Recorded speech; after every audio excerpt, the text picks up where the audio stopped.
All right, this is it. What's up, friend? This is Kevin at Cross Culture Christian, helping you cross the gap between your life and the good life. If you're new to this channel, welcome.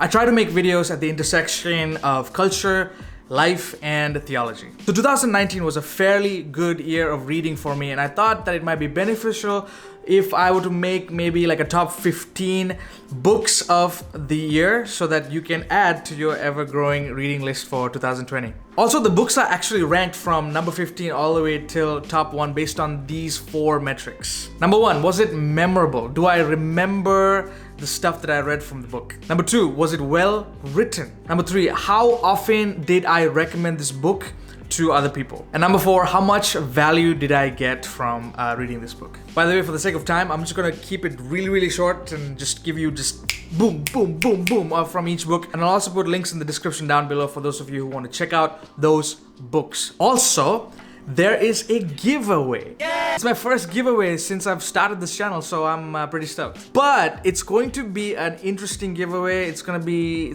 different. So stay till the end of the video and you will get the information. Okay, let's go. All right, coming at number 15 is this book, Bonhoeffer as Youth Worker, a Theological Vision for Discipleship and Life Together by Andrew Root. Bonhoeffer is one of my favorite theologians, and in this book, Root gives an insightful look into his youth ministry and how his youth ministry shaped his theology and his philosophy of life. So if you're a youth worker or even a young adult worker at a church, this is a must read. I would highly recommend this, especially if you want to go beyond gimmicks and tactics to a deeper ministry. This is good stuff. Number 15.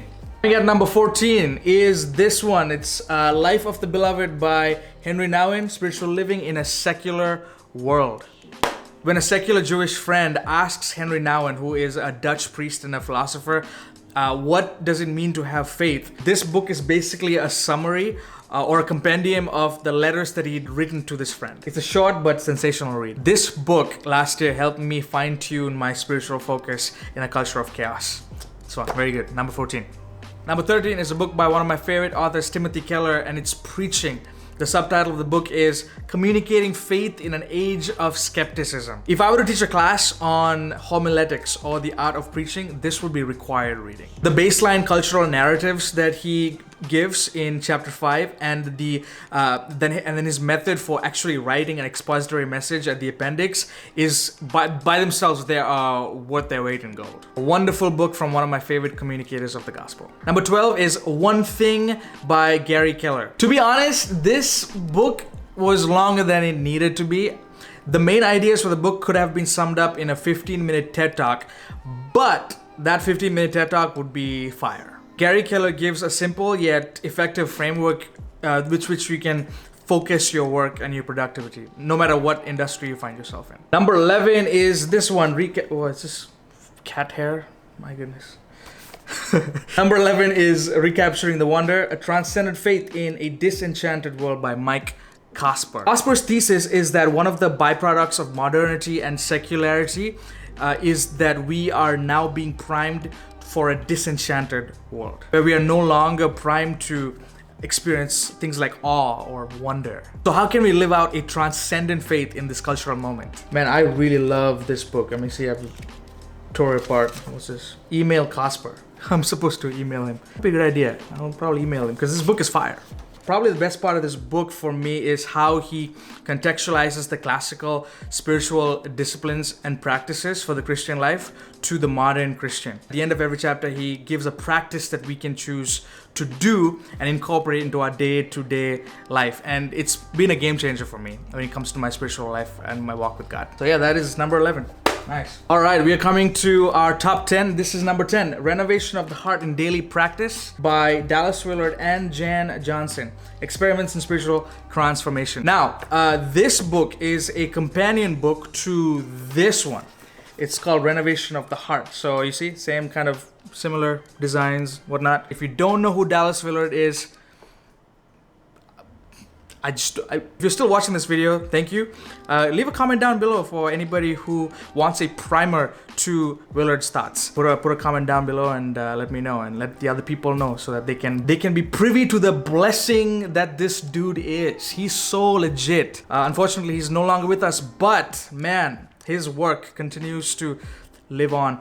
Immortal work. Okay, so here's the thing about this book. I'm not a huge fan of devotionals. I don't know, maybe I should like them more, but I'm not a huge fan of most of those, just because I find them to be either thin or cheesy or just unreflective of life. But this one is the closest I will get to actually following a devotional type format in my day-to-day walk with God, because Jan Johnson, she takes portions from Renovation of the Heart. At the end of each chapter, she will have a experiment. You see, I like that. These experiments are really practical things that you can do in that very moment. It can be meditating on scripture, or writing something down, or journaling something, or thinking about something. Yeah, if you want to take your devotional life to the next level, check this thing out. Amazing stuff. I read this in seminary, and I reread this again last year.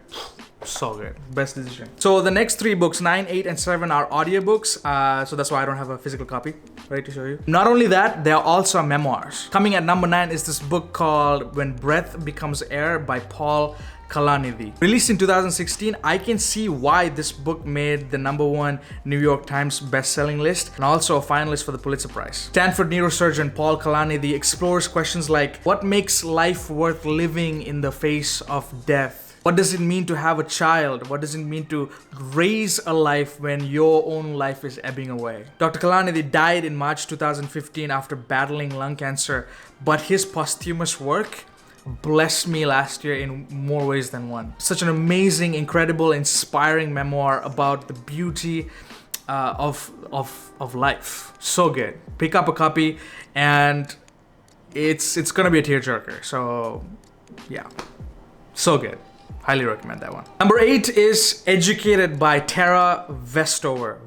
Westover. This is a stunning memoir of Tara, who was kept from a formal education and left her survivalist parents and eventually got a PhD in Cambridge University. This was such an absolutely riveting listen. You just feel like you're with her this whole time, journeying with this person. And it's an honest and human look into things like family relationships and religious fundamentalism. There's also a running commentary about our human capacity to make meaning and to form stories and identities. So good.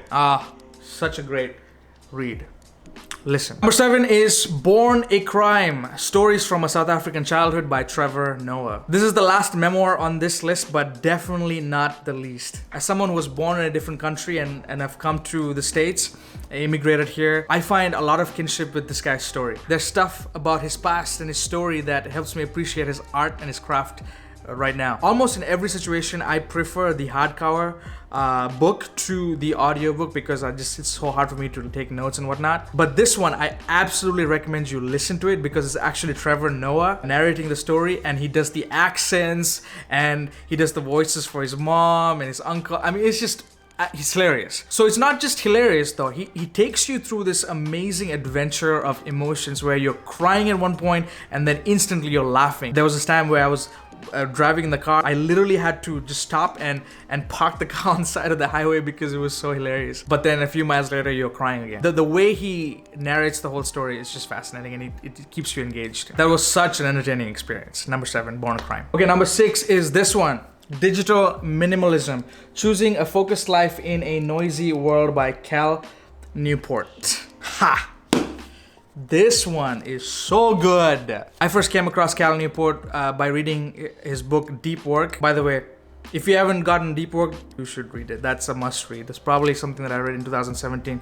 Changed my game. It irrevocably changed how I understand and see work and ministry and just anything that requires me to just put mind onto a thing. So good, Deep Work, get that. This one is something else. Newport is a computer scientist in Georgetown University. He provides a timely philosophy of technology that that can be used by anyone. The book is divided into two parts. In the first part, he talks about the foundations for his philosophy, and then part 2 is practices. You must read the first bit so that you can understand these things, but this is very, very practical stuff. I mean, things that you can do right now, guarantee will change your understanding, your view and perspective on your use of tech. Very, very good. Number 6, digital.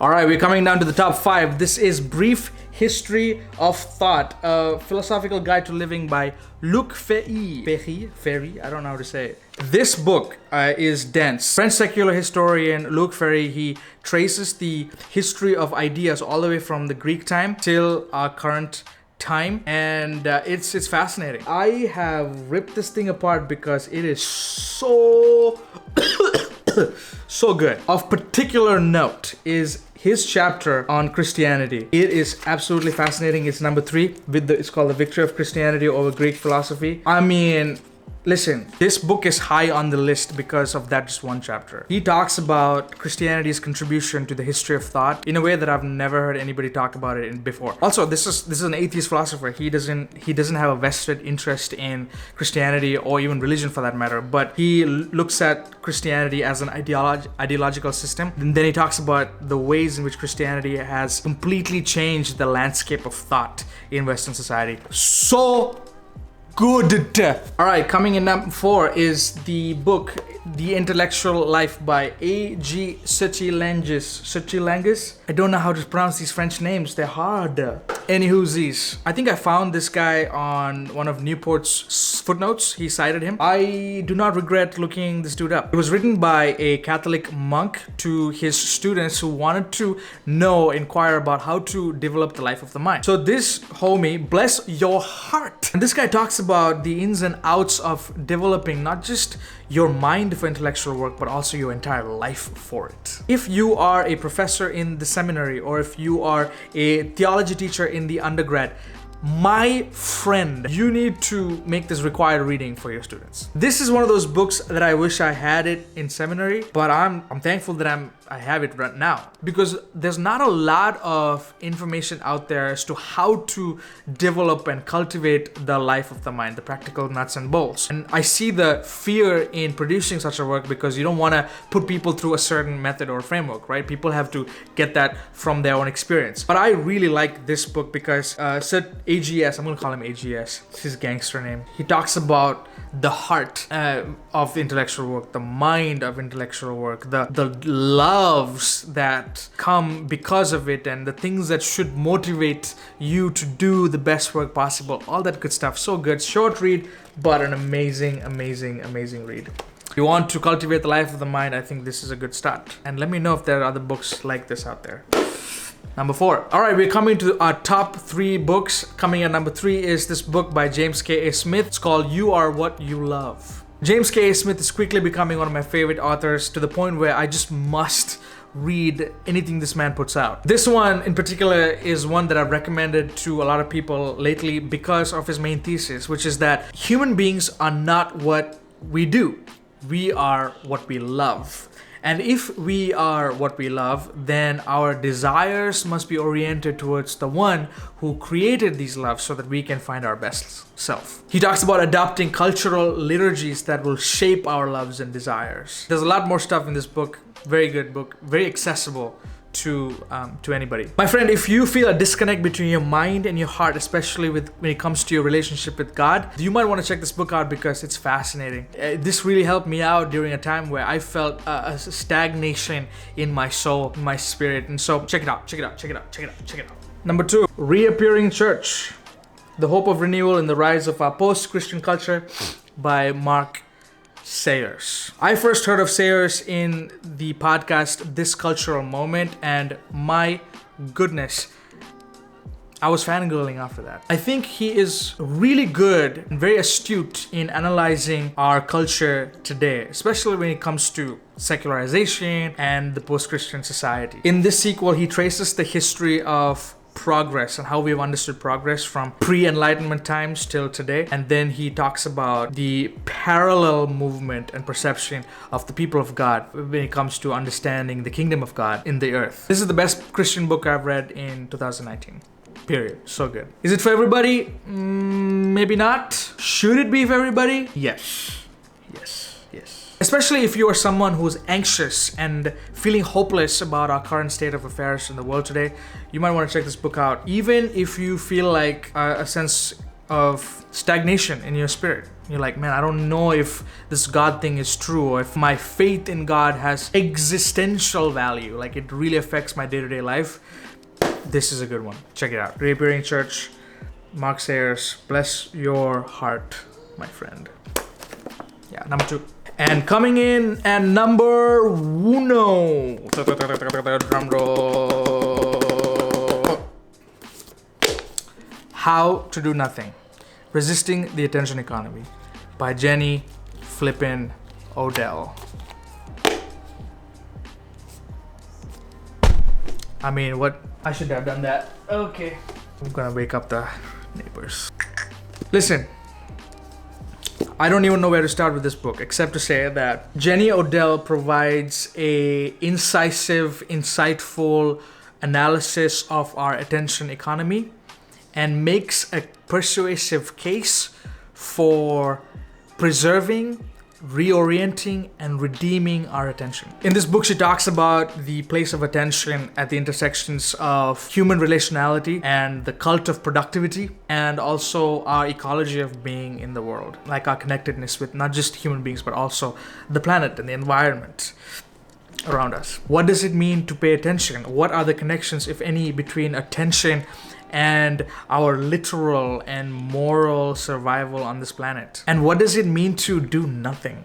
Odell opens up more questions as she explores them. This book is for anyone who wants to do meaningful work today, regardless of whatever industry you find yourself in. This will completely, I think, change the way you see attention, change the way you see the things that you pay attention to. This book, more than any other book last year, helped me to understand how to live in the moment, how to appreciate the mundane, how to live a life that is primed for encounter and wonder and awe. Get this. This was on Obama's reading list. It was on Bill Gates' recommended list for a reason. So good. So good.